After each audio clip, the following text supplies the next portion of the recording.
Parliament ഹില്ലും റിഡ്യൂ കനാലും.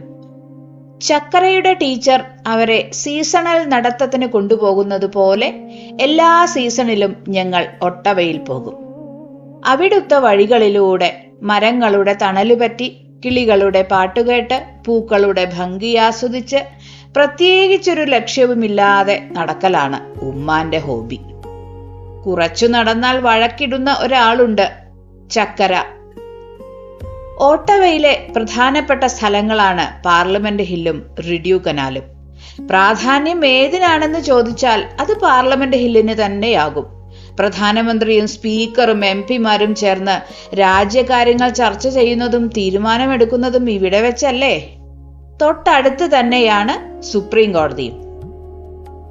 Parliament ഹില്ലും പരിസരവും ആരെയും ആകർഷിക്കും.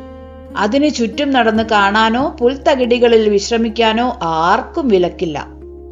രാവിലെ നേരത്തെ പോയാൽ ആ പുൽത്തകിടിയിൽ ആളുകൾ യോഗ ചെയ്യുന്നത് കാണാം. ഒരു ചെറിയ ജലധാരാ യന്ത്രവും അതിനു നടുവിൽ കാറ്റിന്റെ ഗതിക്കനുസരിച്ച് നീളുന്ന അഗ്നിനാളങ്ങളുമാണ് പാർലമെന്റ് ഹില്ലിലേക്കുള്ള സന്ദർശകരെ വരവേൽക്കുക.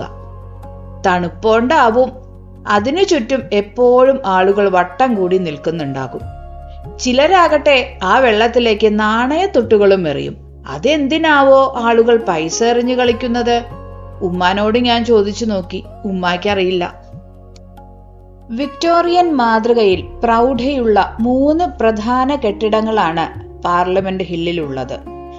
പീസ് ടവറും ഗ്രന്ഥശാലയും ഹൗസ് ഓഫ് കോമൺസും സെനറ്റർ ചേംബറും ഉൾപ്പെടുന്ന മധ്യ ബ്ലോക്കും, ചരിത്ര പ്രാധാന്യമുള്ള മുറികൾ ഉള്ള കിഴക്കൻ ബ്ലോക്കും, പിന്നെ പാർലമെന്റ് അംഗങ്ങളുടെ ഓഫീസ് മുറികൾ ഉള്ള പടിഞ്ഞാറേ ബ്ലോക്കും. ഇതിൽ പടിഞ്ഞാറേ ബ്ലോക്കിലേക്ക് സന്ദർശനാനുമതിയില്ല.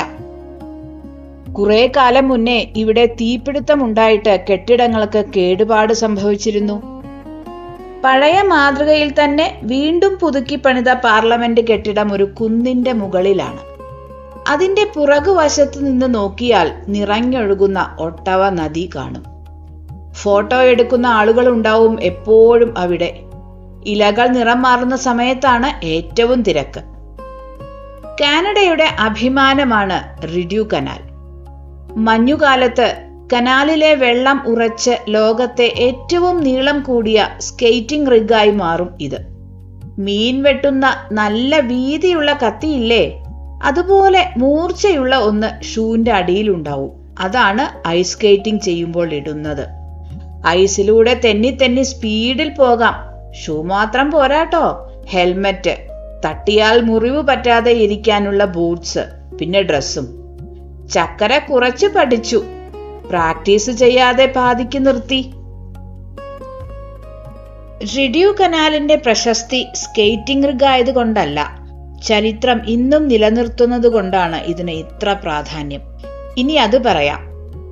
കുറെ വർഷങ്ങൾക്ക് മുമ്പ് അമേരിക്കയുമായുള്ള യുദ്ധത്തിന് മുന്നോടിയായാണ് കനാൽ നിർമ്മിച്ചത്.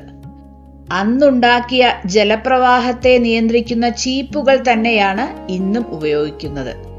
47 ലോക്കുകൾ കൊണ്ട് നദികളെയും തടാകങ്ങളെയും ബന്ധിപ്പിക്കുന്നു മനുഷ്യനിർമ്മിതമായ ഈ കനാൽ. 202 കിലോമീറ്റർ നീളമുള്ള കനാൽ ഇപ്പോഴും ഗതാഗതയോഗ്യമാണ്. പണ്ടത്തെ അത്ര ഇല്ലെങ്കിലും വേനലിൽ ചരക്ക് ബോട്ടുകളും തോണികളും ഇതിലൂടെ കടന്നു പോകുന്നുണ്ട്. ശ്രദ്ധയോടെ പരിചരിച്ച് കനാലിനെ സർക്കാർ പൊന്നുപോലെ സംരക്ഷിക്കുന്നു. അതുകൊണ്ട് എനിക്കും ചക്കരയ്ക്കും ഇതൊക്കെ കാണാൻ പറ്റി. യുനെസ്കോ വേൾഡ് ഹെറിറ്റേജ് സൈറ്റായി റിഡ്യൂ കനാൽ രജിസ്റ്റർ ചെയ്തിട്ടുണ്ട്.